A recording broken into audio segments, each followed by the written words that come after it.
오늘 말씀은 사도행전 6장 8절부터 7장 60절까지 말씀입니다. 하나님이 하시는 일을 따르라 라는 제목으로 우리가 함께 하나님의 말씀을 나누겠습니다. 하나님이 하시는 일을 따르는 것이 믿음입니다. 하나님이 하시는 일을 우리가 신뢰하고 따라가는 것이 믿음입니다. 예수님께서 죽으시고 부활하시고 제자들과 40일 동안 같이 함께 하시다가 이제 승천하시기 전에 제자들에게 약속하신 것이 있습니다. 사도행전 1장 8절이죠. 오직 성령이 너희에게 임하시면 너희가 권능을 받고 예루살렘과 온 유대와 사마리아와 땅끝까지 내 증인이 되리라 하신 말씀입니다. 예수님께서는 이 사실을, 이 복음이 증거되고 이 성령께서 내려오시면, 성령이 각 사람에게 오시고 성령의 권능과 역사가 나타나기 시작하면 바로 그 일이 예루살렘으로부터 시작해서 이제 확장되는 거죠. 온 유대 땅으로, 그리고 사마리아와 땅끝까지 이 복음의 일들이 확장될 것이라는 약속의 말씀을 주셨어요. 이것은 하나님의 뜻이고 하나님의 계획입니다. 이것은 하나님께서 반드시 이루려고 하신 그런 내용이에요. 초대교회가 세워졌는데 이 초대교회는 아직 연약한 그런 상태였죠. 사도들과 이제 몇 사람이 모였지만 아직 복음이 뿌리 내려지지도 않았고, 그리고 이 복음의 어떠한 경험들을 했지 이 복음의 사실과 복음의 실제가 자신의 삶에서 자연스럽게 나타나지 못하는 그런 상태였던 거죠. 우리가 복음을 전하다 보면 그런 사람을 보게 되잖아요. 예수님을 막 영접해서 굉장히 충격을 받은 상태인 거죠. 아, 이게 진짜 복음이구나, 이게 진짜 하나님이구나, 이게 충격을 받은 상태예요. 그런데 아직 너무나 어려서 옆에서 도와주지 않으면 이 사람이 스스로 설 수가 없는 그런 사람인 거예요. 처음에 이제 예수님 영접했을 때는. 그러면은 그때부터 시작해서 이제 양육이라고 하는 과정이 들어가죠. 하나님의 말씀을 가르쳐주고 하나님의 말씀을 통해서 하나님을 알아가는, 이제 스스로 하나님을 찾아갈 수 있도록 돕는 어떤 그런 과정이 반드시 필요해요. 어린아이가 막 태어났을 때 이 어린아이는 아무것도 할 수가 없잖아요. 모든 걸 다 해줘야 되죠. 아이가 어느 정도 클 때까지 계속 모든 것을 다 도와줘야 돼요. 먹을 것도 먹여줘야 되고 기저귀도 갈아줘야 되고 모든 것이 옆에서 다 해줘야 되는 그런 상황이에요. 예수 그리스도를 막 처음에 영접하고 믿고 교회가 처음에 형성됐을 때 그 교회가 아직 어린아이와 같은 그런 교회인 거죠. 막 은혜 받고 그리스도를 이제 막 알아가기 시작하는 이 사람들이 막 바로 다른 지역으로, 이방인의 지역으로 막 흩어지면 어떻게 될까요? 스스로 할 수가 없기 때문에 현장에 부딪혀서 무너지기 쉽지 않겠습니까? 그렇기 때문에 하나님께서 처음에는 여러 가지 일들 속에서 이들을 계속 보호해 주셔요. 떠먹여 주시는 은혜를 계속 주시는 거죠. 사도들을 통해서 기적과 이사를 계속 나타나게 하고, 표적이 나타나게 하고, 역사가 나타나게 하고, 하나님을 계속 경험하고 또 경험하고 경험하는 과정이 있었던 거예요. 그래갖고 사도들이 하나님의 말씀을 증거하고 또 성도들이 그 말씀 안에서 하나님을 경험해가는 과정들이 계속 이렇게 나타나니까 이제 사람들은 믿음이 세워져 가고 믿음이 이제 커가기 시작하는 거죠. 초대교회의 처음 시작에 여러 가지 핍박과 환란이 있을 수 있었지만 하나님께서 그것을 계속 막았어요. 막은 이유는 교회가 아직 어리기 때문이었죠. 하지만 이제 교회가 성숙이 된 것입니다. 교회가 성장을 했어요.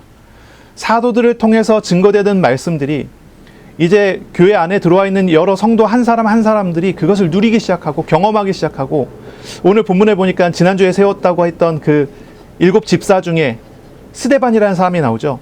이 스데반이라는 사람이 사도와 똑같은 사역들을 현장에서 경험하고 그런 사역들을 하고 있는 장면이 나오는 거예요. 사도들로부터 시작된 그 사실이 이제 성경에 나오는 여러 사람들에게 통해서, 이제 여러 성도들을 통해서 그대로 나타나고 증거되고 역사되어지는 일들이 보여지기 시작을 하는 거예요. 그래서 스데반은 어떤 사람인가요? 3절, 5절, 8절 이렇게 나오죠. 스데반은 어떤 사람입니까? 이렇게 얘기합니다. 성령과 지혜가 충만한 사람이에요. 칭찬 듣는 사람이에요. 이것이 기준이 돼서 이제 그 집사를 세운 거죠. 성령과 지혜가 충만한 사람. 근데 5절에 보니까 믿음과 성령이 충만한 사람이라고 그랬어요. 뭔가 비슷한 이야기지만 조금씩 달라지죠.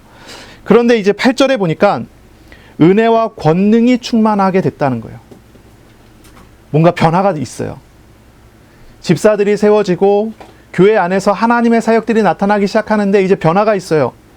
하나님께서 주신 은혜로 가득하고 성령으로 가득해서 하나님과 함께하는 즐거움에 있었던 이 사람이 이제 어느 시간이 되니까 하나님의 권능이 이 사람을 통해서 현장에 나타나기 시작하는 그런 변화가 나타나기 시작한 거죠.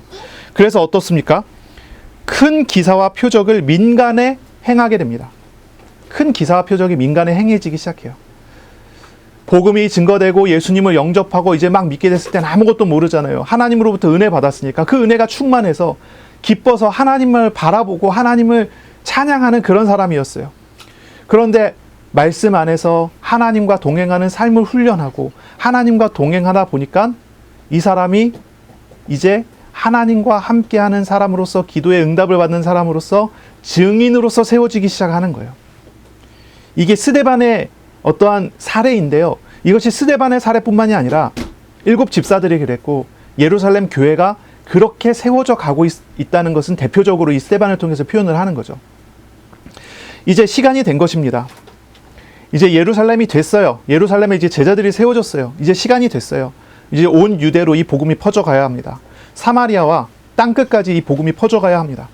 그러니 하나님께서 지금까지 막아주셨던 박해와 핍박을 이제 허락하시는 또 시간이 된 것입니다.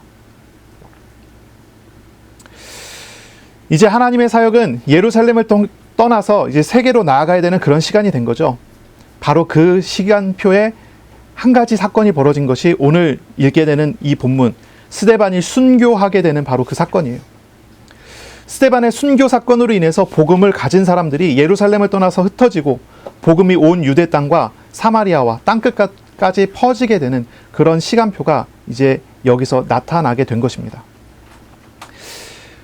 우리는 하나님의 시간표를 보는 눈을 열어야 돼요. 하나님의 시간표를 보는 눈. 이게 참 어렵게 생각될 수도 있지만 그렇게 어렵지 않습니다. 하나님 말씀으로 우리에게 계속 시간표를 가르쳐 주시거든요. 우리가 우리의 욕심과 우리의 육신의 눈을 조금 이제 좀 내려놓고 하나님의 뜻을 찾고 하나님의 시간표를 찾는 눈을 열어야 돼요. 스데반의 순교는 사탄의 공격이 허용된, 그러니까 큰 환란이 나타난 그런 사건이었어요. 하지만 하나님과 동행하는 사람에게는 땅끝까지 증거돼야 되는 복음전도, 선교의 약속의 성취를 위한 발판이 되죠. 이 박해와 고난은 성령님과 더 친밀하게 동행하고 하나님의 뜻을 하나님께서 이루시는 하나님의 일에 참여하는 그런 기회가 돼요. 하나님은 지혜가 많으시죠. 하나님은요, 모든 것을 아셔요. 우리가 하나님에 대해서 전지하시다 이렇게 표현을 해요. 하나님의 계획은 완전합니다. 하나님의 시간표는 완전해요. 하나님의 지식과 지혜는 끝이 없습니다. 우리에게 주어진 시간들은 하나님께서 우리에게 오늘 작정하시는 것을 이루시는 날인 줄 우리는 믿습니다. 하나님을 믿는 사람은요, 하나님의 주권을 믿어요. 오늘 나에게 하시는 하나님의 사건을 하나님께서 작정하셔서 하는 일이라는 것을 믿어요. 오늘의 상황도, 오늘 만나는 사람도, 사건도 모두 하나님의 주권 안에 있는 것입니다. 하나님은 실수하시지 않는 하나님이시라는 것을 우리는 알아야 할 거예요. 겉보기에는 시험처럼 보이고 박해처럼 보이고 죽음과 고통이 보일 수 있습니다. 그런데 그것이 하나님의 시간표라고 한다면 우리는 그런 시험과 박해 속에서 하나님의 뜻을 찾아야 되고요. 하나님의 마음을 찾아야 되고요. 하나님이 이것을 통해서 뭘 하기를 원하시는지 그것을 알아가기 시작해야 돼요. 스데반은 돌에 맞아 죽는 순교를 당했지만 스데반의 얼굴은 천사의 얼굴과 같았어요. 그는 빛나는 사람이었어요. 스데반이 죽는 그 시간은 하늘 보좌의 우편에 앉으신 예수께서 일어서서 이 스데반을 영접하여 주시는 그런 시간이었어요.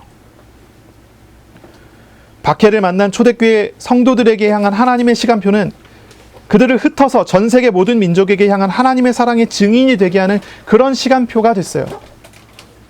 박해가 일어났는데 박해를 당한 당사자와 그리고 그 박해를 통해서 어려움을 당하게 된 초대교회 모두가 사실 그 고난과 고통스러운 그러한 모습인 것처럼 보이지만 실상은 하나님과 함께하고 천국을 누리고 영광을 누리는 그런 시간으로 되었다는 거예요. 우리에게 하나님이 함께하는 사람이라면, 이제 하나님께서 함께하는 그런 사람이라면 우리가 처해져 있는 상황과 환경을 바르게 다시 볼 필요가 있어요. 시험을 만난 사람, 그런 사람에게 하나님은 어떤 분이십니까? 함께 하시고 위로하시고 짐을 같이 짊어져 주시는 그런 하나님이시죠. 그래서 고난이 있지만 고난을 당하지 않는 비밀을 그 속에서 경험할 수가 있죠.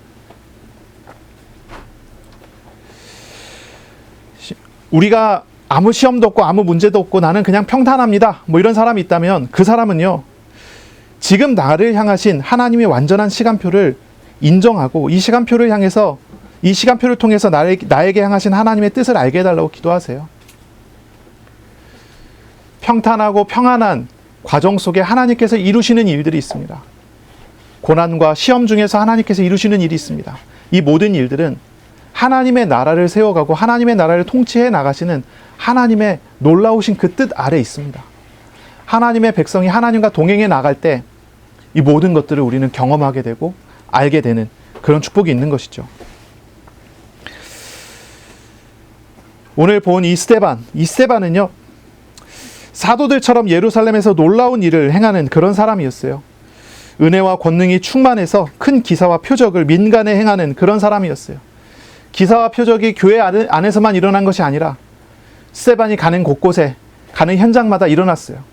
이 기사와 표적의 대표적인 것은 질병이 치료받는 그런 일이고, 또 귀신이 떠나가는 그런 일로 우리 성경을 통해서 우리는 알 수 있죠. 뭐 귀신이 떠나고 질병이 치료되고 뭐 그것만으로 끝났겠습니까?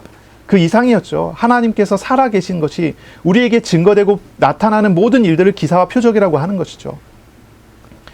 은혜와 권능이 충만한 사람에게 나타나는 기사와 표적, 이것은 우리가 또 응답받고 인도받아야 되는 하나의 모델이 됩니다. 하나의 모델이 돼요. 지난주에 말씀 나눴던 것을 기억하실 거예요. 성직이 따로 있는 것이 아니라고 했어요. 목사도 성직이고 집사도 성직이고 일반 성도도 성직입니다. 요리하시는 분은 요리사가 성직입니다. 청소하시는 분은 청소부가 성직이에요. 그거 모든 것이 다 성직일 수 있는 것은 하나님께서 그 사람에게 그것을 맡겼기 때문입니다. 그런 이유죠. 어떤 사람들은 돈 받은 만큼만 일하겠다라고 이야기를 합니다. 어떻게 보면 되게 합리적인 그런 선택이고 그런 생각일지 모르겠어요. 하지만 하나님의 자녀는 돈 받은 만큼 일하는 사람이 아니어야 합니다. 하나님의 자녀는 하나님께서 나에게 맡기신 것으로 내가 받고 나에게 주어진 일에 하나님과 동행하는 방법으로서 그 일들을 할 수 있어야 돼요. 청지기 같은 어떤 그런 사명과 그런 생각을 가지고 하는 것입니다. 이 일을 잘하면은 나에게 좋은 일도 아니고 하나님께 좋은 일도 아니고 이 일을 맡긴 모르죠? 경영인들에게만 좋은 일 아니냐? 뭐 그렇게 생각할 수도 있어요. 뭐 이렇게 저렇게 판단하면 그런 어떤 판단과 그런 생각이 나올 수 있죠. 그래서 나의 권리를 찾기 위해서 막 운동도 하고 노동운동도 하고 막 이럴 수도 있어요. 그것도 법적으로 이제 허용되어져 있는 어떤 범위 안에서는 우리가 충분히 활용할 수도 있고 그것도 사용할 수 있는 그런 부분이 되겠죠. 그런데 우리가 그런 이야기를 하는 게 아니라 우리가 살아가는 삶의 방식이 어때야 되냐라고 하는 부분에 대한 이야기예요. 어떻게 살아가야 합니까? 일을 할 때 사람 보라고 하는 것이 아니라 하나님 앞에서 할 수 있어야 되는 거예요. 하나님과 동행하는 사람이 하나님 앞에서 일을 하는 거예요. 내가 손해보는 거 그것도 하나님께 맡기고 하세요. 하나님께서 채워주실 거예요. 나를 괴롭히는 사람? 그러면 그것에 대해서 내가 보복하면서 일을 할 수 있죠? 아니, 그런 게 아니에요. 하나님께 맡기고 하세요. 하나님이 함께하는 사람, 하나님이 동행하는 사람이라면 그 일 속에 하나님께서 나와 함께 하시는 증거를 보이시고 그 관계 속에 하나님께서 나에게 함께 하시는 놀라운 은혜를 보이세요. 결국은 하나님의 나를 통해 그 현장 가운데 하나님의 나라를 만들어 가세요. 그러므로 그 모든 것이 성직이라고 하는 것은 하나님의 나라의 통치 속에 내가 있기 때문인 거예요.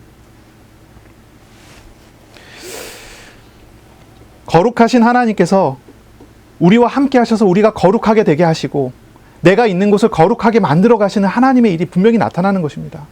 그것을 보는 것이 하나님의 인도를 받는 거죠. 스데반이 바로 이렇게 인도를 받았다는 거예요. 오늘 성경의 스데반의 사역이 우리에게 이렇게 비추어져요. 스데반은 사도가 아니었지만 성령 충만했어요. 성령의 권능이 그에게 나타났어요. 그가 살아가는 그의 삶의 자리에 큰 기사와 표적이 나타났어요. 이것은 그가 특별한 사람이어서가 아니에요. 그에게 찾아오셔서 함께 하시는 하나님이 특별하시기 때문이에요. 하나님이 동행하는 그 사람이 직장 현장에 있어요. 하나님이 나와 함께 하시면 거기서 무엇을 통해서 나타내시고자 하시겠습니까? 나에게 맡기신 일을 통해 하나님이 함께 하심을 보이시고자 하십니다. 나를 만나는 만남 속에 하나님께서 함께 하심을 보이시고자 하십니다. 이것을 보아야 해요. 이것을 생각해야 돼요. 우리의 생각은 믿는다 할 수 있습니다. 그런데 우리의 삶은 믿지 않을 수 있어요. 우리의 말은 믿는다고 이야기하지만 우리의 삶의 어떤 체질은, 삶의 규모는 하나님과 전혀 상관없는 그런 모양과 모습으로 살아갈 수 있다는 거예요. 그것이 하나씩 하나씩 바뀌어져 가야 돼요. 이게 아직 어린 거거든요. 이게 아직 어린 거예요. 신앙이 아직 어린 것입니다. 이제 믿음이 성장을 하면서 그 사람의 신앙이 하나님께서 함께 하시는 은혜가 이제 권능으로 자신의 일 속에 나타나기 시작하는 것이 이제 성숙해가는 과정이에요. 하나님께서는 우리에게 은혜를 베풀어 주시기를 원하는 것입니다. 이 스데반이 가지고 있는 은혜와 권능이 충만하다고 하는 이 말이 가지고 있는 의미, 이 의미를 우리는 찾아야 돼요. 은혜가 충만하다는 이야기는 무엇이겠습니까? 은혜가 충만하다. 이 은혜라는 단어를 우리가 잘 생각해 봐야 돼요. 이 은혜라는 단어는 우리가 무엇인가를 하지 않았다는 얘기예요. 내가 뭔가를 하지 않았다는 말이에요. 우리가 어디 밖에 나가고 물건을 사면서 돈 주고 물건을 사면서 은혜 받았습니다. 은혜 주셔서 감사합니다. 그러지 않잖아요. 대가를 치르고 값을 치르고 그 물건을 산 거잖아요. 그건 은혜가 아니고 거래죠. 은혜는 공짜로 받았다는 거예요. 선물로 받았다는 거예요. 그게 은혜예요. 내가 뭔가를 해갖고 대가를 받는 게 아니에요. 스데반이 은혜가 충만했다는 얘기는 하나님으로부터 모든 것을 다 받았고 자신의 공로가 없는 사람이었다라는 그런 말이에요. 자신의 능력이 없었다는 그런 얘기예요. 우리가 어떤 사람은 저 사람 은혜가 참 많아 이렇게 얘기하면 어떻게 생각하죠? 사랑이 많고 뭔가 이렇게 좀 차분하고 좀 뭔가 많이 나눠주고 이런 사람 보고 은혜가 많은 사람이다 이렇게 얘기를 하잖아요. 근데 이 말을 우리가 자세히 봐야 된다는 거예요. 은혜라는 것은, 은혜가 충만했다는 얘기는 진짜로 하나님의 손에 이끌려서 살아가는 사람이었다는 말이에요. 자기 것을 주장하지 않는다는 거예요. 자기 것을 말하고 자기 것을 고집하지 않았다는 얘기예요. 내가 뭔가를 하는 사람이 아니라는 거예요. 이렇게 은혜가 충만한 사람. 그리고 또 권능이 충만하다는 말은 무슨 말입니까? 권능이 충만하다. 그 삶의 역사가 계속 있다는 얘기예요. 하나님의 권능이 그 사람의 삶에 있다는 거예요. 하나님의 권능이 그 사람에게 누려진다는 말이에요. 그러니 일을 할 때도 자기의 노력과 자기의 힘으로가 아니라 하나님께 맡기고 하나님의 은혜로 하나님이 나에게 허락하신 것을 하는 사람이라는, 최선을 다해서 하지만 자기 것으로 하는 사람이 아니라는 말이고, 그리고 그 일을 할 때 그 사역을 하고 있을 때 하나님의 손이 함께하고 하나님의 역사가 함께하는, 그래서 하나님의 권능으로 일을 하시는 그런 사람이었다는 그런 말이죠. 바로 이러한 은혜를 우리가 얻어야 되지 않겠습니까? 이런 은혜를 우리가 가져야 되는 거예요. 스데반은 정말 확실한 사람인 거예요. 은혜와 그리고 그 권능이 나타난. 스데반은 참 좋은 사람이죠. 믿음도 좋고 칭찬도 받는 사람, 아름답고 멋있는 사람인 것이 분명해요. 스데반은 그런 사람이죠. 그런데 우리는 스데반을 멋있게 만들어가는 하나님을 바라봐야 돼요. 스데반보다 훨씬 더 멋있으신 하나님을 봐야 돼요. 그러면 우리가 스데반 같은 멋있는 사람이 됩니다. 스데반은 사실은 우리와 별반 다르지 않은 사람인데 하나님께서 함께 하셔서 이 스데반을 특별한 사람으로 만들어 가셨어요. 우리도 우리 가운데 오신 하나님을 알고 우리 마음에 오신 하나님을 알아서 그분과 함께하는 삶을 배워가서 이러한 사람으로 세워져 가야 돼요. 은혜가 충만한 사람, 자기 것을 주장하는 것이 아니라 하나님의 은혜로 하나님과 동행하는 사람, 그리고 권능이 충만한 사람, 내가 능력 있는 것이 아니지만 나와 함께 하시는 하나님의 능력이 나에게 늘 머물러 나에게 역사를 이루고 나에게 변화를 이루어가는 그런 사람이에요. 한마디로 얘기하면 이 스데반은요, 자기를 부인하고 예수님을 따르는 사람이에요. 하나님을 따르는 사람이에요. 하나님께 맡기는 기도를 늘 하는 사람이에요. 하나님을 의지하는 사람이에요. 하나님께 기도할 때마다 하나님께서 주시는 응답을 받는 사람이에요. 하나님의 응답, 하나님의 역사를 누리는 사람이에요. 나의 삶은 이렇게 어려운데 내가 어떻게 해야지 그런 삶을 살 수 있을까요? 라고 질문할 수 있어요. 하지만 우리는 거룩하지 않지만 우리를 거룩하게 여겨주시고 복 주시는 하나님이 우리에게 오셔서 우리를 거룩하게 만들어 가신다는 거예요. 우리가 조금만 하나님을 찾기 시작하고 조금이라도 하나님의 은혜 가운데 한 발자국 나아가기 시작할 때 우리에게 이러한 거룩한 삶이 우리에게 시작이 됩니다. 거룩한 삶이 우리에게 나타나기 시작해요. 하나님께서 우리에게 갑자기 어느 날 성령 충만해서 24시간 기도하고 어느 날 갑자기 성령 충만해갖고 현장에서 전도자로 살고 갑자기 뭔가를 깨달은 사람처럼 변화돼갖고 살아라 이렇게 요구하시지 않아요. 우리가 단 한마디의 말, 단 한 가지의 행동, 단 하나의 생각으로부터 하나님을 찾고 하나님께 맡기는 것으로부터 시작하라는 거예요. 그럼 변화가 되어집니다. 변화가 되어져요. 거룩하신 하나님이 나를 세상과 구별되어지는 사람이라는 것을 알려주실 것이고 알게 하실 것이고 주님과 함께하는 삶을 체험하도록 복을 주실 거예요. 이것이 우리가 인도받아 가야 하는 그런 내용이 됩니다. 자, 오늘 본문에 보니까요, 9절에 스데반이 한 회당에 갔습니다. 이 회당은 자유민들, 즉 구레네인, 알렉산드리아인, 길리기아에서 아시아에서 온 사람들의 회당입니다. 이 회당은 헬라파 유대인들의 회당입니다. 이 예루살렘에 회당이 5개 정도 있다고 하는 것 같아요. 이제 자료를 찾아보니까 5가지 정도 있는데 그 중에 하나의 회당입니다. 여기는 특히 자유민들의 회당이라고 하는데 이 자유민들이란 뭐냐면 노예였다가 해방된 사람을 자유민이라고 불러요. 노예였다가 해방된 사람들. 아마도 로마가 팔레스타인 지역을 장악했을 때 그때 노예로 끌려갔던 사람들인 것 같아요. 이제 이 당시에 노예는 전쟁이 일어나갖고 이긴 민족이 진 나라의 민족들을 전부 노예로 끌고 가거든요. 이 노예가 되게 흔해요. 이 당시에는. 로마 사람들을 제외하고는 자유민 아니면 노예란 말이에요. 노예가 되게 많죠. 그러니까 팔레스타인 지역에서 노예로 끌려갔던 그 사람들이 이후에 이 노예 상태에서 해방돼 갖고 이 예루살렘으로 돌아온 사람들인 거예요. 이 사람들이 이제 자유민이라고 하는 그런 이름을 받죠.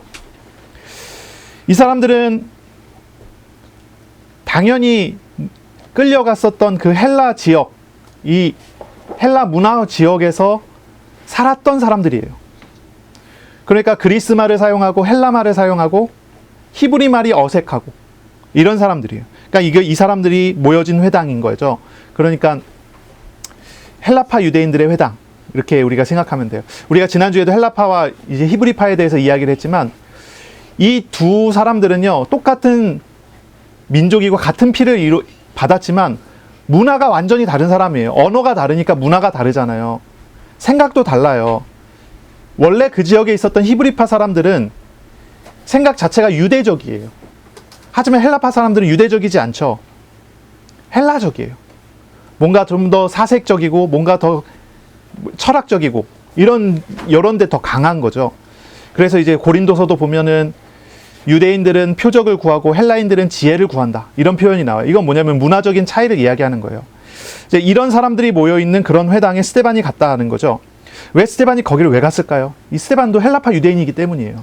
그쪽에서 계속 있었던 사람이 예수를 믿고 들어온 거겠죠. 그러다가 이제 하나님과 동행하는 그런 사람이 된 거예요. 그러니까 이 헬라파 유대인의 이 회당이라는 것은 스데반의 삶의 한 자리 중에 한 곳이 되는 것입니다. 자신의 삶의 자리 중에 한 곳에 가서 거기에서 말씀도 전하고 복음의 증인도 되고 거기서 기사와 표적이 나타나는 어떤 그런 일들을 거기서 계속 나타냈던 거예요. 그런데 거기서 하나의 논쟁이 나타나기 시작을 합니다. 어떤 논쟁이었을까요? 여기 보니까 한 3가지 정도로 우리가 생각해 볼 수 있을 것 같아요. 복음에 대한 이야기, 그러니까 복음은 이제 그리스도에 대한 이야기겠죠. 그 다음에 성전에 대한 이야기, 그리고 율법에 대한 이야기를 했던 것 같아요. 이런 논쟁이 나타났는데 스데반은 지혜와 성령으로 말해요. 지혜와 성령으로 말을 합니다. 하나님이 주신 지혜로 성령에 충만해서 이야기를 합니다. 자기 말이 아니죠. 그런데 이 헬라파 유대인들은 이 예수 믿는 것에 대해서 반대하고 율법을 지켜야 되고 성전에 가서 성전 신앙을 해야 된다고 주장하는 사람들이거든요. 그러니까 이 사람들은 이제 그것을 자꾸 주장을 하는 거예요. 그 양쪽에서 이렇게 부딪히는 거죠. 그런데 스데반이 지혜와 성령으로 말하니까 그들이 당해내지를 못해요. 그러니 이 사람들이 한 가지 방법을 씁니다. 사람들을 매수해서 말하게 합니다. 이 사람이 모세와 하나님을 모독하는 말을 우리가 들었다라고 하면서 스데반을 고발해요. 거짓말로 고발을 합니다. 그리고 스데반의 법정에 끌려가게 만듭니다. 그리고 그 법정 앞에 서서 이 사람들이 거짓 증인을 세웁니다. 거짓말로 증언할 거짓 증인을 세워요. 그리고 그 사람들의 말은 성전과 율법을 이 사람이 부정한다라고 하는 그런 고발의 내용을 가지고 이제 이야기를 하기 시작을 하는 거죠. 그때 15절에 보니까 공회에 앉은 사람들이 다 스데반을 주목하여 봤다 그래요. 이제 법정에 딱 서서 거기에 있는 모든 사람들이 스데반을 다 주목하여 보는 거예요. 사람들이 스데반을 이제 공격을 하고 거짓 증인을 해서 이제 막 스데반을 막 이제 사형시켜야 된다 막 이렇게 이제 몰고 가고 있는 상황이잖아요. 스데반의 얼굴을 봤는데 스데반의 얼굴이 천사의 얼굴과 같았다라고 이야기가 나옵니다. 스데반의 얼굴이 천사의 얼굴과 같았다. 참 보면 그래요. 그 복음이 증거되고 있을 때 스데반의 이 일 직전까지는 계속 변화가 있었어요. 복음을 증거하면 사람의 마음에 찔려 우리가 어떻게 해야 됩니까? 라고 하면서 회개하고 돌아오고, 실제로는 허다한 제사장의 무리들까지 돌아올 정도로 복음의 능력이 계속 나타나고 있었어요. 그런데 딱 스데반의 이 시기에는 정반대의 일이 나타난 거죠.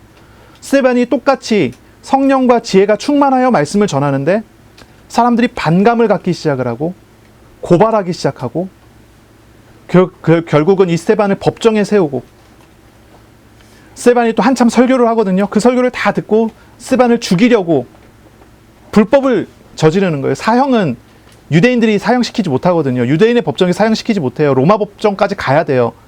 그런데 그 모든 과정을 무시하고 스데반을 죽이려고 할 정도로 아주 완악해져요. 그래서 주석가들은 이걸 가지고 이제 그 출애굽 시대에 바로의 마음이 완악하게 한 것처럼 하나님께서 이 사람들의 마음을 이 시기에 이때에 완악하게 만들었다라고 표현하기도 해요. 그들 중에 한 사람은 이제 그 우리가 잘 아는 바울이 여기 소속돼 있죠. 이 바울은 길리기아 다소 출신이에요.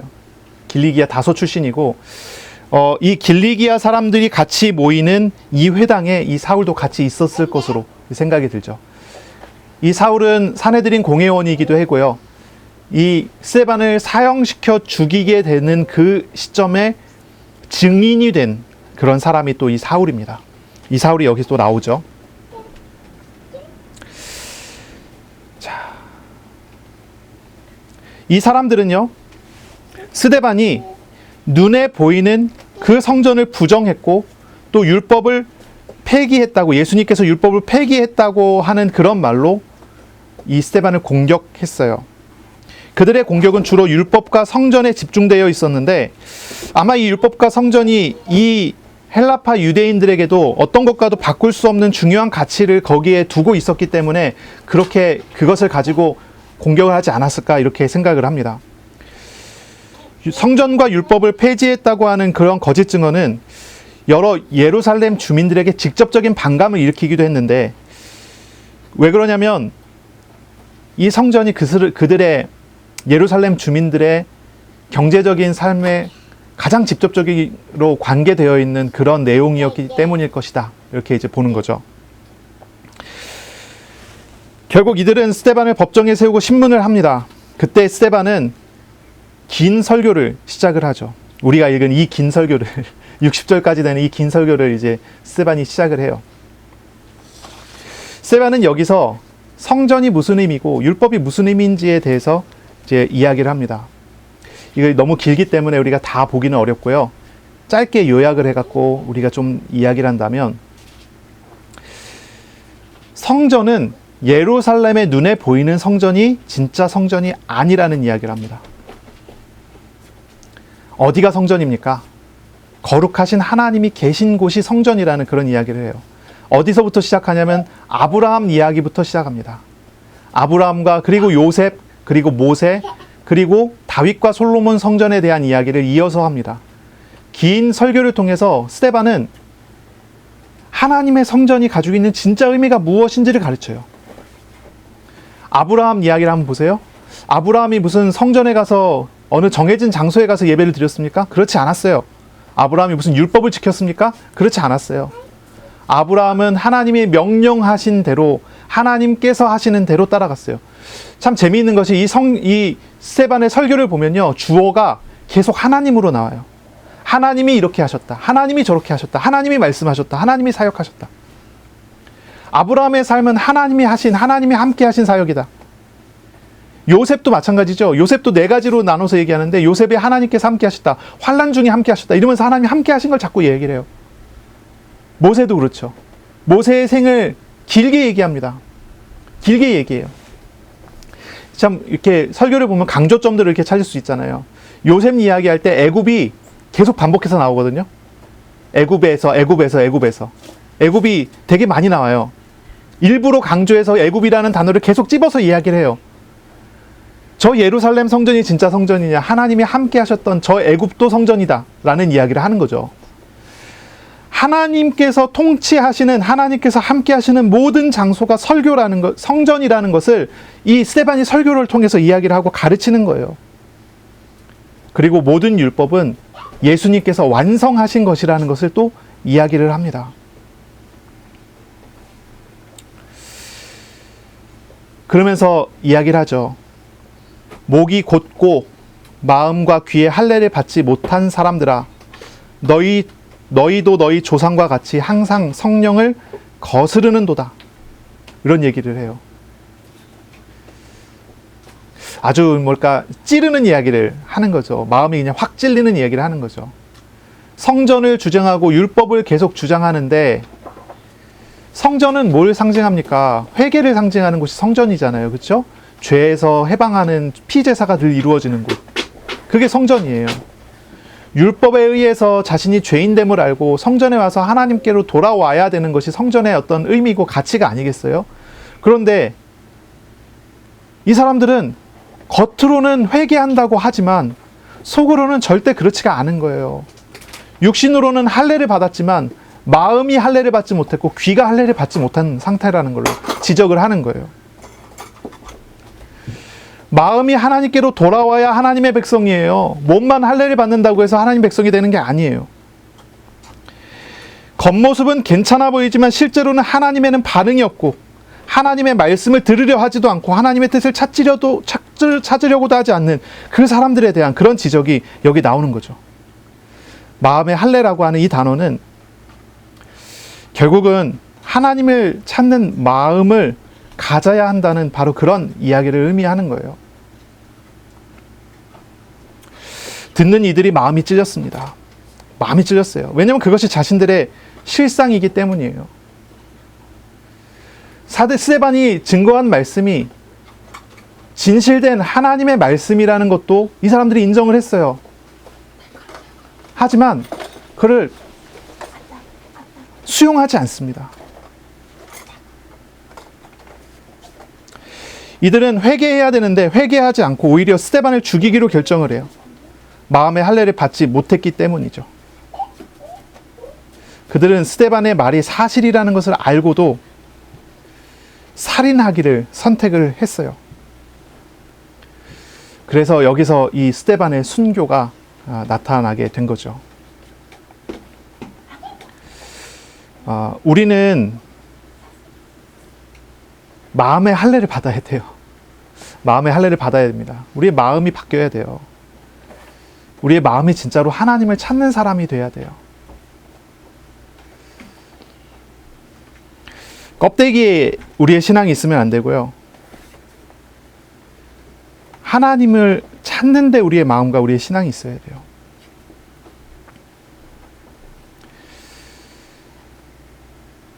스데반은 보세요. 스데반은요, 거짓 증인들이 자꾸 거짓말을 하는데도 나쁜 분위기가 계속 진행되고 전개되고 있는데도 이 스데반은 굉장히 평안을 누렸어요. 얼굴이 천사의 얼굴과 같았다고 그래요. 재판장에서 사형당할 것을 두려워하는 두려운 얼굴이 아니었어요. 그가 사랑하는 하나님을 닮은 천사의 얼굴로 서 있었어요. 꼭 그 구약 때 시내산에서 내려온 모세가 얼굴에 빛이 났잖아요. 그렇죠? 그런 것과 같다고 그래요. 천사의 얼굴. 법정에서 스데반은 아주 담대했어요. 법정에 모인 모든 사람들이 스데반을 살기 어린 눈으로 째려보고 있는데, 그렇잖아요. 스데반을 가운데 딱 세워놓고 다 째려보고 있는 거예요. 저거 어떻게 죽일까? 살기 등등한 눈으로. 스데반의 편이 없어요. 그러고 있어요. 그런데 스데반은 천사의 얼굴을 하고 아주 당당하게 복음을 선포해요. 어떻게 그럴 수 있습니까? 스데반은 자신의 처지보다, 자신의 상황보다 더 크신 하나님을, 그리고 자신의 모든 현실을 도우려고 세우시는 하나님을 보았기 때문에 그럴 수 있었어요. 누가 더 큰지 알았던 거예요. 누구의 말이 더 분명하고 사실인지를 알았던 거예요. 스데반은 눈을 들어 하늘을 봤어요. 하늘에 하나님께서 하나님의 영광 중에 계신 것을 봐요. 하나님께서 하나님의 우편 보좌에서 서 계신 것을 봐요. 스데반은 법정에 섰지만, 세상 법정에 섰지만 스데반은 저 하늘 법정 앞에 서 있는 거예요. 누구 앞에서 말을 해야 됩니까? 세상 법정 앞에서 말을 하나요? 하나님의 법정 앞에서 말을 하나요? 바로 이 스데반은 하나님의 법정 앞에서, 하나님 앞에서 이야기를 하는 거예요. 그러니 두렵지도 않고요. 얼굴은 천사의 얼굴을 하고 하나님과 함께하는 사람의 얼굴과 하나님과 함께하는 사람의 말을 거기서 하고 있는 거예요. 우리가 하나님을 더 알아가고 하나님과 동행하는 삶을 배워간다면 우리는 우리의 삶의 어떤 위기보다도 더 크신 하나님을 알게 돼요. 우리가 하나님의 통치를 알아가게 될 때 하나님께서 주시는 하나님의 평화를 누리게 돼요. 세상의 위협에 사로잡혀서 끌려가는 것이 아니라 하나님의 손 아래 내가 있음을 알고 그 안에서 나는 인도받게 되는 그런 사람이 되는 거죠. 우리에게 있어서 우리가 평화를 누려야 되고 천사의 얼굴을 해야 되고 하는 게 우리의 목적은 아니에요. 그건 겉모습이에요. 스데반의 내면은 하나님을 보고 있고 하나님을 찾고 있고 하나님 앞에 서 있었다는 것이 더 중요한 거예요. 자꾸 우리가 천사의 얼굴에 집중을 해서 우리도 천사의 얼굴처럼 변합시다 막 이렇게 얘기를 하는데 그게 아니에요. 내가 하나님 앞에 서 있으면 나의 표정이 변해요. 나의 삶이 변화되는 거예요. 옆 사람의 얼굴을 한번 보세요. 한번 보십시오. 옆 사람의 얼굴을 보세요. 자, 천사 같습니까? 어떻습니까? 혹시 거울이 있다면 자기 얼굴 한번 봤으면 좋겠어요. 내 얼굴은 어떤가요? 어떤 얼굴을 하고 있습니까? 천사의 얼굴인가요? 고통에 찌든 얼굴입니까? 우리의 얼굴은 우리의 현실을 반영하는 그런 얼굴일 거예요. 나를 말하는 것이 나의 얼굴입니다. 나를 표현하는 것이 나의 얼굴이에요. 얼굴만 봐도 고집스럽게 생긴 사람이 있어요. 진짜 그게 그 사람이라니까요. 얼굴만 봐도 뭔가 이렇게 기쁨이 넘치는 사람이 있어요. 그 사람의 얼굴에 갑자기 웃기 시작한다고. 네. 나의 얼굴을 책임져야 됩니다. 나의 얼굴을 책임져야 돼요. 그런데 그런 기쁨과 미소가 넘치는 얼굴 참 좋죠. 심리학적으로도 그런 얼굴을 하고 있으면 스트레스도 덜해지고 한대요. 무슨 근육이라고 그러죠? 윗입술 올림 근육 이런 게 있대요. 이거 올리면은 뭐라 그럴까요? 진짜 기쁘지 않아도 뇌에서 기쁨으로 인식을 해갖고 막 몸에 좋은 물질을 막 형성을 시켜준대요. 뭐 그래갖고 막 자꾸 웃으라고 하잖아요. 억지로라도 웃으라고 하잖아요. 그러면 스트레스도 풀리고 괜찮아진다 하잖아요. 근데 제가 그런 얘기를 하고 싶은 게 아니에요. 그건 껍데기고요. 내면을 봐야 돼요. 내가 하나님 앞에 서 있습니까? 하나님 앞에 있습니까? 이거 봐야 돼요. 하나님 주시는 은혜가 내 안에 있어야 돼요. 하나님이 나에게 사역하시고 있는 그 사역이 나의 삶에서 살아나고 있어야 돼요. 그것이 회복이 돼줘야 돼요. 나의 얼굴을 정말 바꾸기 원하신다면 계속 이렇게 거울 보면서 웃어도 바뀔 수 있습니다.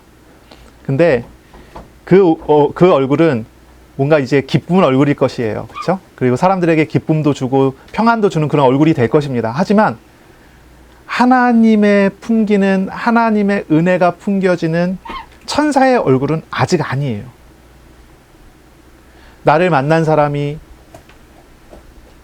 영적인 영향을 받고, 나와 함께하는 사람이 구원을 받고 변화가 되고, 현장이 하나님의 성전으로 변화가 되고, 현장이 하나님의 나라로 세워져 가는 어떤 그런 얼굴, 그쵸? 그런 얼굴 어떻게 나오겠어요? 내가 하나님을 찾을 때, 오늘 나를 통치하시는 하나님을 인정하고 하나님을 받을 때, 그때 하나님께서 우리에게 평안을 주시고 은혜를 내려주시는 거예요. 내가 오늘 하나님의 평안을 얻어간다면, 내가 오늘 하나님을 찾아간다면 앞으로 1년 후에, 5년 후에 평상시에 우리의 얼굴이 천사의 얼굴처럼 될 것입니다. 매일 하나님과 동행하는 훈련을 통해서 하나님을 알아가야 돼요. 여기에 성경에 나오는 이 두 종류의 얼굴이 있잖아요. 천사의 얼굴을 한 스데반과 살인자의 얼굴을 한 요 사람들이 있어요. 겉에 봤을 때는 법정에 선 사람들이잖아요. 겉으로 봤을 때는요, 이 사람들은요, 사회 지도층들이에요. 법정에서 재판하던 이 사람들은 사회 지도층들이에요. 많은 공부도 했고, 많은 학식도 있고, 얼굴만 봐도 아마 이렇게 얘기할 거예요. 아, 저 사람은 진짜 엘리트구나. 그러나 그 내면은 그렇지가 않아요. 그 내면이 그렇지 않았단 말이에요. 이것을 우리는 보는 것입니다. 마음의 할례를 받는 것, 마음이 돌이켜 주님께로 나아가는 것, 거기에서 우리의 삶이, 우리의 현실이 나오게 되는 것입니다. 자, 스데반이 위를 우러러봤습니다. 스데반이 위를 우러러봤어요. 하늘을 우러러봤어요. 55절입니다. 스데반이 성령 충만하여 하늘을 우러러 주목하여 하나님의 영광과 및 예수께서 하나님 우편에 서신 것을 보고 말했습니다. 말하되 보라, 하늘이 열리고 인자가 하나님 우편에 서신 것을 보노라 한대. 이 스데반은요, 이 죽음조차도, 이 순교하는 이 모습조차도 예수님을 따라가요.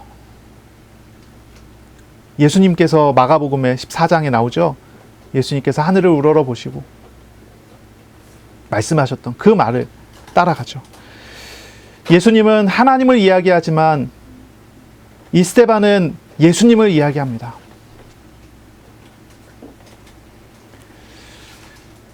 스데반은 하나님을 봤어요. 하늘 우편에 예수께서 서 계신 것을 봤어요. 스데반은 거기서 선포해요. 예수님은 통치하시는 하나님이시다라는 선포예요.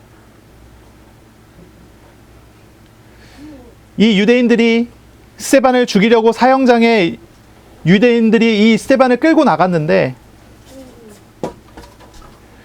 스데반은 유대인들의 통치 속에서 죽는 것이 아니라 하늘 우편에 서 계신 예수님께서 나의 통치자이시고 나를 다스리시는 분이다라고 하는 고백을 하는 거예요. 너희가 나를 죽이는 것이 아니라 나는 하나님의 부름을 받아 간다는 그런 고백이에요. 스데반은 예수님을 거기서 만나죠. 예수님의 영접을 받아요. 스데반은 그 길이 죽음의 길이라도 순종했어요. 그것이 하나님의 통치를 믿기 때문에 순종했어요. 스데반은 기도합니다. 주여 내 영혼을 받으시옵소서. 주여 이 죄를 그들에게 돌리지 마옵소서. 스데반은 무릎 꿇고 하늘 법정에 하나님께 호소했어요. 자신을 살려달라고 하는 기도가 아니에요. 자신을 처형하는 자들에게 자비를 베풀어 달라는 요청을 해요. 순교 때의 이 스데반의 행동은, 이 스데반의 기도는 꼭 예수님의 고난과 죽음을 생각하게 하는 그런 모습이죠. 스데반은 죽음의 순간까지도 예수님을 따랐어요. 예수님의 그 마음을 품고 기도해요. 어떻게 이렇게 목숨까지 내놓고 주님을 따를 수 있을까요? 짐 엘리엇이라고 하는 선교사가 있어요. 짐 엘리엇 들어보셨나요? 유명한 책인데요. 현대 기독교 고전이라고까지 얘기하는 책이 있어요. 전능자의 기도라는 책이 있는데 그 책에 이 짐 엘리엇이라는 선교사에 대한 이야기가 나와요. 이 책을 쓴 사람은 짐 엘리엇 선교사의 아내인 엘리자베스 엘리엇이라는 사람이 이 책을 썼는데, 짐 엘리엇이 에콰도르의 선교사로 나가서 헌신하다가 죽었어요. 이제 순교해서 죽었어요. 이 사람은 28살에 인디언들에게 살해당해 죽었어요. 총도 있었거든요. 하지만 총으로 싸우지 않았어요. 그냥 순교당해 죽었어요. 그가 한 말이 있어요. 이런 말을 했어요. 영원한 것을 얻기 위해 영원하지 않은 것을 버리는 자는 결코 바보가 아니다. 이런 말을 했어요.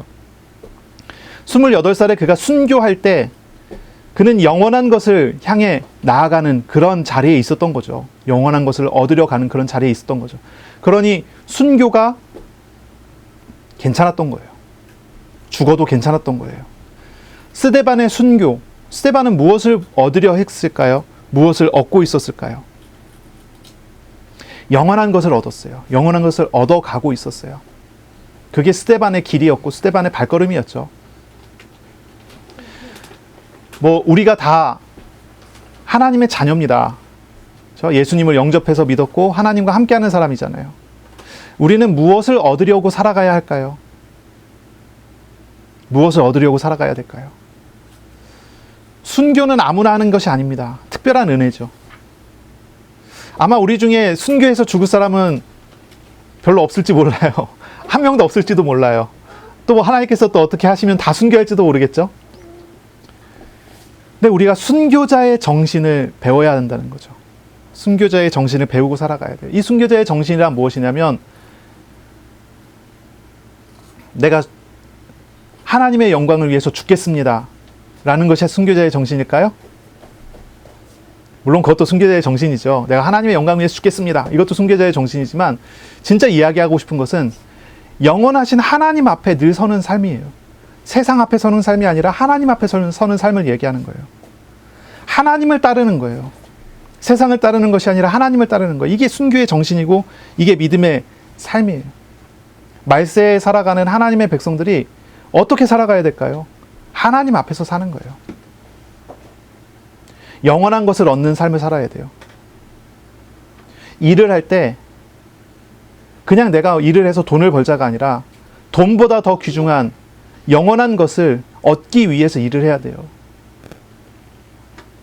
학생들이 공부할 때 내가 지식을 얻자가 아니라 내가 이 공부를 통해서 영원한 것을 얻기 위해서 공부를 해야 돼요. 나는 사회 앞에서, 저 대학교 앞에서, 아니면 저 검정고시, 아니면 사람들 앞에서 부끄럽지 않기 위해서, 아니면 내가 성공하기 위해서, 돈을 벌기 위해서 공부한다가 아니어야 돼요. 내가 공부하는 이거, 하나님 나에게 오늘 맡기신 것, 하나님과 함께하고 하나님을 알아가는 과정으로서 이 공부가 되어줘야 돼요. 그러면요, 그것이 단순해 보이지만 단순한 게 아니죠. 그 안에 하나님의 함께하심이, 그 안에 하나님의 나라가, 그 안에 하나님이 주시는 지혜와 하나님께서 주시는 표적과 기사가 나타나요. 하나님께서 변화시키는 일이 나타나요. 그것을 얻어가는 삶을 우리가 배워가고 찾아가야 하는 것입니다. 스데반은 영원한 하나님을 경험했어요. 스데반은 영원한 하나님의 나라를 그의 삶에서 맛봤어요. 그의 생활 속에서 그것이 나왔어요. 구제하고 봉사하는 일 속에서, 그의 직업 속에서, 그가 걸어가는 걸음 속에서 하나님의 표적과 기사가 자기에게 나타나는, 하나님의 권능이 함께하는, 하나님의 은혜가 자기 안에 충만한 그런 삶을 살고 있었어요. 그러니 그가 하나님 앞에서 영원한 것을 위해 나갈 수 있었던 거죠. 순교도 할 수 있었던 거예요. 그가 끝까지 주님을 따른 것은 당연한 거예요. 우리들은 하나님을 봐야 합니다. 하나님을 찾아야 해요. 하나님이 어떤 분인 줄을 경험해야 돼요. 하나님이 어떻게 나와 동행하시는지를 우리가 알아가야 돼요. 이번 주간에 기도하셨습니까? 기도 중에 함께 하시는 하나님을 보셨습니까? 내가 기도할 때마다 하나님께서 나의 삶에 이루어주시고 나타내시는 표적과 기사를 경험하고 있습니까? 아직도 우리가 우상과 욕심이 많아서 하나님 앞에 바른 기도 못하고 하나님 앞에 바르게 찾지 못하고 그렇게 살아가고 있습니까? 주님을 찾으시기 바라요. 주님을 알아가시기 바랍니다. 우리가 이 땅에 살아가면서 하나님을 정말로 알아가고 하나님의 통치를 경험함으로 영원한 하나님의 나라에 이르기까지 나아가는 그런 복이 있으시기를 바랍니다. 이번 한 주간 하나님을 인격적으로 알아가세요. 하나님과 친해지셔야 됩니다. 하나님이 어디에 계셔요? 우리의 마음에 계십니까? 예수님 믿는 사람의 마음에 하나님이 오십니다. 그리고 함께 하십니다. 동행하십니다. 하나님은 우리에게 말씀하셔요. 하나님께서는 우리와 교제하기를 원하세요. 하나님과 친해지시기 바라요. 하나님을 찾으세요. 어떻게 하나님과 교제합니까? 어떻게 하나님과 친해질 수 있습니까? 말씀을 가까이 해야 됩니다. 말씀을 묵상하는 것입니다. 하나님을 찾는 기도를 말씀 안에서 하나님을 찾는 기도하세요. 말씀에 담긴 하나님의 마음을 배우세요. 하나님의 생각을 배우세요. 하나님의 의지가 나를 이끌도록 하나님의 말씀을 묵상하세요. 내 생각이 나를 지배하는 것이 아니라 하나님의 말씀을 내가 기꺼이 말씀을 따라가겠다라는 하나님의 의지를 따라가겠다고 하는 그러한 마음으로, 생각으로 변화되어지기까지 하나님을 찾으세요. 하나님을 구하세요. 물론 나의 생각과 내 마음을 내려놓는 것이 쉽지가 않죠. 죄와 우상을 다 버리고 주님만을 따른다고 하는 것이 쉽지가 않아요. 우리가 지금까지 살아왔었고, 우리가 지금까지 체질되어 왔고, 우리가 지금까지 자리 잡아져 있는 우리의 삶이 있기 때문에 그것이 쉽게 변화되지는 않을 겁니다.